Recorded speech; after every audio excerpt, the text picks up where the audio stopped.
कैसे हैं स्टूडेंट्स। उम्मीद करता हूँ खैरियत से होंगे। हाजिर हूँ एमएफ इंग्लिश सेंटर से।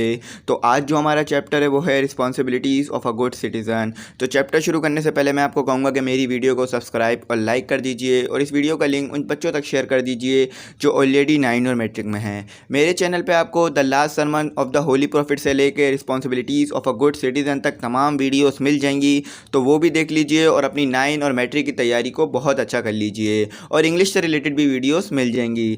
तो शुरू करते हैं अपने चैप्टर को। देखें, इस चैप्टर में मैं कुछ इस तरह से करूंगा कि पैसेज टू पैसेज रीड कर दूंगा और उसमें आने वाली तमाम हार्ड उर्दू और मायने आपको बता दूंगा, जिससे आपको ये चैप्टर समझने में बहुत आसानी हो और पेपर के पॉइंट ऑफ व्यू से और समझने के पॉइंट ऑफ व्यू से ये चैप्टर आपका बहुत अच्छा हो जाए। तो चले शुरू करते हैं।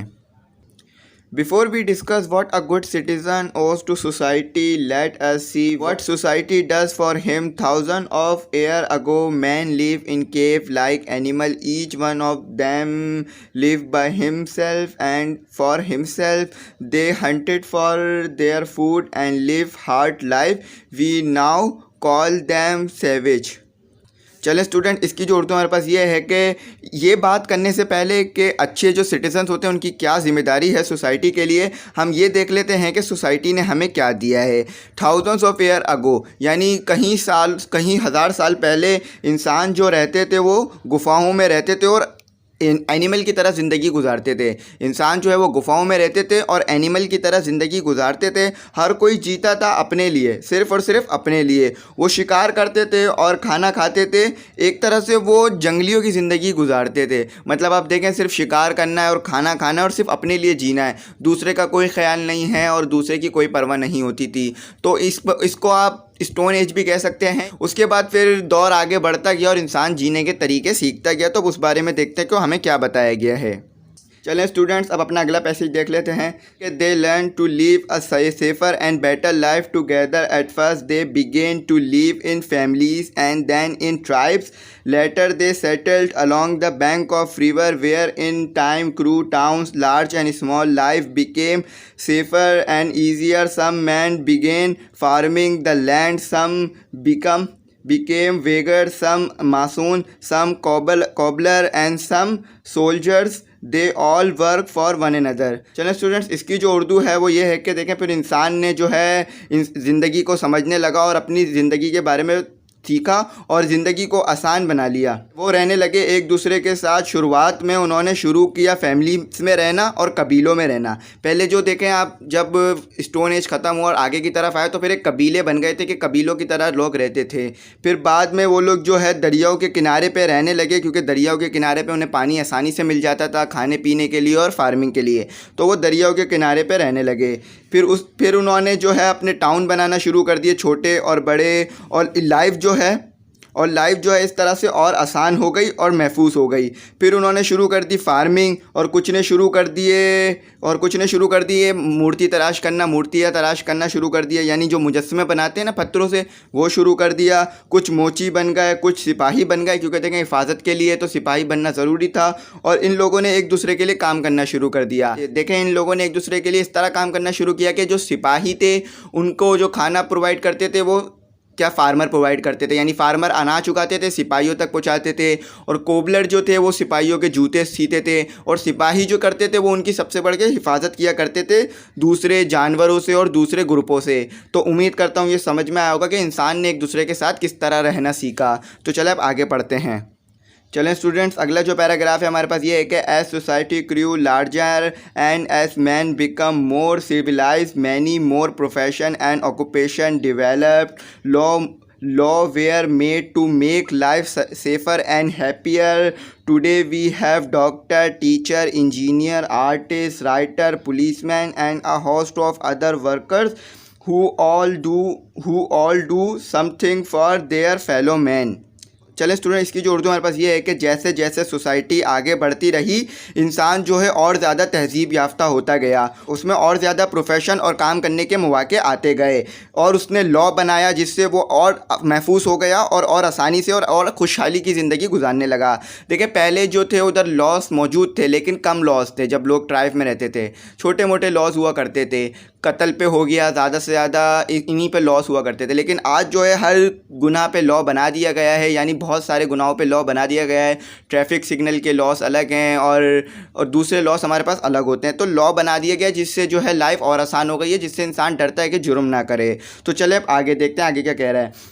तो कहते हैं कि आज हमारे पास डॉक्टर हैं, टीचर्स हैं, इंजीनियर हैं, आर्टिस्ट हैं, राइटर्स हैं और पुलिसमैन हैं और दूसरे काम करने वाले हैं जो काम करते हैं और दूसरे इंसानों के लिए। देखें, एक इंसान जब कोई एक पेशा चुन लेता है तो वो सबके लिए काम करता है। जैसे कोई पुलिसमैन बन जाता है तो वो टीचर की भी सेफ्टी करता है, डॉक्टर की, इंजीनियर की, आर्टिस्ट की और राइटर की, सबकी सेफ्टी करता है। अब कोई टीचर बन जाता है तो वो डॉक्टर के बच्चों को भी पढ़ाता है, इंजीनियर के बच्चों को भी पढ़ाता है, सबके बच्चों को पढ़ाता है। हम जो है सब एक दूसरे के लिए काम करते हैं, जिससे जो है ये माशरा एक बैलेंस के तहत चलता है। अगर कोई भी अपना काम करना छोड़ दे, जैसे डॉक्टर अगर अपना काम करना छोड़ दे, सेहतयाब नहीं हो पाएंगे जल्दी, तो उस तरह से फिर लोगों को जो है मुश्किलात होना शुरू हो जाएंगी। टीचर्स अपना काम करना छोड़ दें तो फिर आगे डॉक्टर, इंजीनियर, टीचर हमें नहीं मिलेंगे, क्योंकि जब कोई किसी को पढ़ाएगा ही नहीं तो मुश्किल हो जाएगी।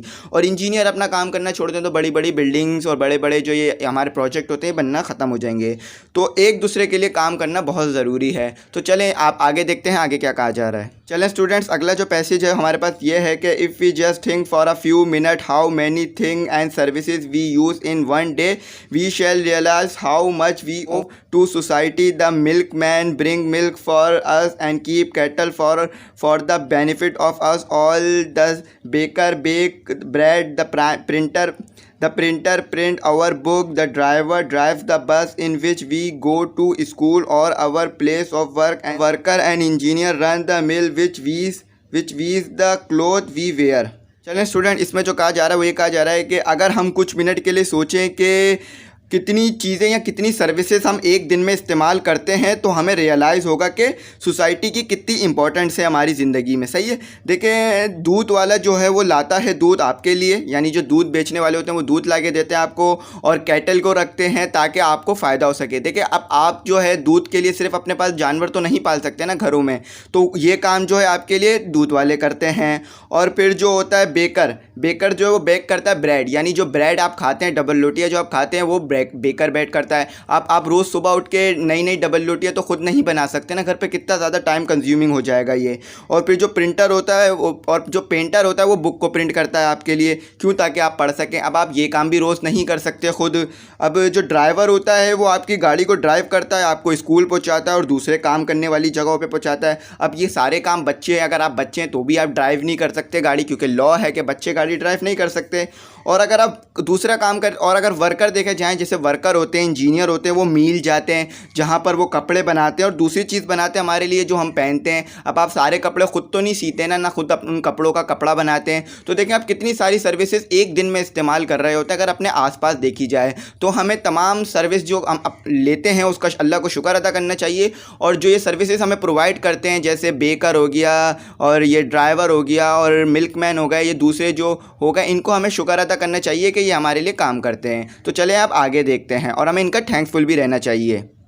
चलें स्टूडेंट्स, अगला जो पैसेज है हमारे पास ये है कि the teacher teach the pupils at school, the doctor treat the sick and the shopkeeper sell articles of daily use, public park are maintain for the benefit of citizen. देखिए, इसमें बताया जा रहा है कि टीचर जो है वो बच्चों को पढ़ाता है, पपल्स यानी बच्चों को पढ़ाता है, और डॉक्टर जो है वो बीमारों की ट्रीटमेंट करता है, यानी उनको दवाई देता है और उनके ख्याल रखता है। शॉपकीपर जो है वो रोज़मर्रा की चीज़ें बेचता है, और जो पब्लिक पार्क जो होते हैं वो मेंटेन यानी साफ़ रखे जाते हैं, अच्छे रखे जाते हैं हमारे लिए, हमारे फ़ायदे और सिटीजन्स के लिए।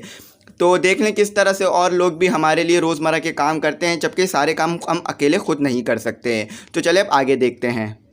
देखिए, ट्रैफिक पुलिस जो है वो अगले पेज पे लिखा हुआ है, तो इधर पढ़ देता हूँ। Traffic police regulate the traffic so that we many travel without any fear of accident. देखिए, ट्रैफिक पुलिस का जो काम होता है वो ट्रैफिक के जो रूल्स होते हैं उनको फॉलो करवाना होता है, और अगर कोई इसे तोड़ रहा हो तो इस पर चालान करना होता है। तो हमें ट्रैफिक रूल्स को नहीं तोड़ना चाहिए और इसे फॉलो करना चाहिए। अगर हम ये फॉलो करेंगे तो दूसरों की ज़िंदगी और अपनी ज़िंदगी, तो हमें ट्रैफिक रूल्स को नहीं छोड़ना चाहिए और इसे फॉलो करना चाहिए। अगर हम इसे फॉलो करेंगे तो दूसरों की ज़िंदगी और अपनी ज़िंदगी को महफूज बना लेंगे और बगैर किसी डर और खौफ के सफ़र कर सकेंगे। तो चले अब आगे देखते हैं आगे क्या लिखा गया है।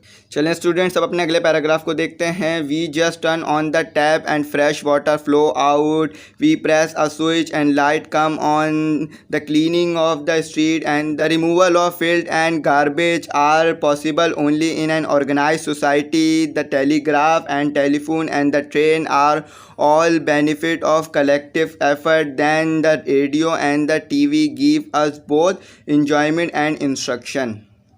चलें स्टूडेंट्स, इसकी जो उर्दू है हमारे पास ये है कि हम सिर्फ जो है नलके को दबाते हैं और हमारे पास फ्रेश पानी आ जाता है, यानी जो ताज़ा पानी होता है वो आ रहा होता है, और प्रेस करते हैं सिर्फ लाइट के बटन को, लाइट जल जाती है, और हमारे जो रोड होते हैं वो साफ़ रखे जाते हैं, और जो गंदगी होती है, कचरा होता है, उसे उठाकर डंपिंग साइट पे ले जाया जाता है। ये सिर्फ एक ऑर्गेनाइज सोसाइटीज़ में होता है। जो टेलीग्राफ होते हैं और जो टेलीफोन होते हैं और ट्रेन होते हैं, ये सब हमारे फ़ायदे के लिए हैं, और ये सिर्फ एक कलेक्टिव एफर्ट से होता है, यानी सारे लोगों की एफर्ट से ही ये काम मुमकिन हो पाता है। रेडियो और टीवी जो है वो हमें देते हैं इंटरटेनमेंट यानी खुशी, और इंस्ट्रक्शन यानी अहकामात देते हैं। रेडियो टीवी के ज़रिए हमें अहकामात मिलते हैं। तो यहाँ पर ये बताया जा रहा है कि जो भी हमें पानी आ रहा है नलके से, और जो हमारे रोड साफ़ हो रहे हैं, और हमारे को जो लाइट मिल रही है, देखें हम ख़ुद तो बनाते नहीं हैं, ख़ुद तो हम पानी रोज़ जाके टंकी में डालते नहीं हैं, मोटर चलाते हैं, काम करते हैं, जो पानी आगे सप्लाई करते हैं, तो फिर हम मोटर चला के उसे अपनी टंकियों में ले जाते हैं, और उसके बाद स्विच जो लाइट जो है वो और लोग हमारे को बना के हमारे तारों तक पहुँचाते हैं, फिर हम बटन जला के लाइट जलाते हैं। तो सारे जो है कलेक्टिव एफर्ट से काम हो रहा होता है, सारे लोगों की मेहनत से हमें ये सर्विसेज मिल रही होती है। तो हमें शुक्रगुजार रहना चाहिए अल्लाह का, और इन लोगों को भी जो है अप्रिशिएट करना चाहिए जो ये काम करते हैं। तो चले अब आगे देखते हैं। चलें स्टूडेंट्स, अगला जो पैराग्राफ है हमारे पास ये है कि we just repay society for all this give, if a milk man mix water in a milk, how can he help other member of society to treat him fairly, if पर give short measure or sell substandard food, he must be prepare to get the same kind of treatment from other, if we ignore traffic rule we not only endanger the lives of other but our own as well. देखिए, इसमें कहा जा रहा है कि हमें जो ये सारे जो गिफ्ट मिलते हैं, मतलब ये जो सारे लोग हमारे तक काम करके जो हमारे तक चीज़ें पहुंचाते हैं, तो हमें भी इन लोगों को दोबारा अदा करना चाहिए, यानी हमें भी अपना जो जिम्मेदारी है वो प्रॉपर तरीके से पूरी करनी चाहिए। अगर जो है दूध बेचने वाला पानी आएगा तो वो कैसे एक्सेप्ट कर सकता है कि दूसरे जो लोग हैं वो उसके लिए बिल्कुल सही तरीके से काम करें, जबकि वो खुद तो पानी मिला रहा है, वो बोल रहा है कि भाई दूसरे मेरे लिए सही काम करे पर मैं गलत काम करूँगा। अब जब एक शॉपकीपर है वो जो है गलत मेजरमेंट करके सामान देगा या पुराना सामान आपको बेचेगा, तो फिर वो इस बात की उम्मीद कर ले कि उसके साथ भी बिल्कुल इसी तरह की ट्रीटमेंट की जाएगी जैसा वो दूसरों के साथ कर रहा है। अगर हम जो है ट्रैफिक रूल को इग्नोर करेंगे, यानी ट्रैफिक रूल्स अगर सिग्नल हमारे को रेड है, रोकने का कहा गया, लेकिन हम नहीं रुकते हैं, चले जाते हैं, तो हम सिर्फ अपनी लाइफ को खतरे में नहीं डालते हैं बल्कि दूसरों की लाइफ को भी खतरे में डालते हैं, और हमारे को भी इससे ज़्यादा नुकसान हो जाता है। तो उम्मीद करता हूँ ये आपके समझ में आया होगा पैराग्राफ। तो चले अब अपना अगला पैराग्राफ देखते हैं। चलें स्टूडेंट्स, अगला जो पैराग्राफ है हमारे पास ये है कि it is also the duty of every citizen to understand the problem facing the country, he must cooperate with the government in solving them. Problem facing Pakistan are poverty, illiteracy and population growth. For the establishment of a better society this problem have to be solve through proper education and hard work. तो चलें, इसकी जो उर्दू हमारे पास ये है कि ये जो है ज़िम्मेदारी है, ये ज़िम्मेदारी है तमाम सिटीज़न्स की, वो समझें कि मुल्क क्या प्रॉब्लम फेस कर रहा है, यानी मुल्क में क्या क्या मसले मसाइल मौजूद हैं, ये समझना चाहिए और ये ज़िम्मेदारी है।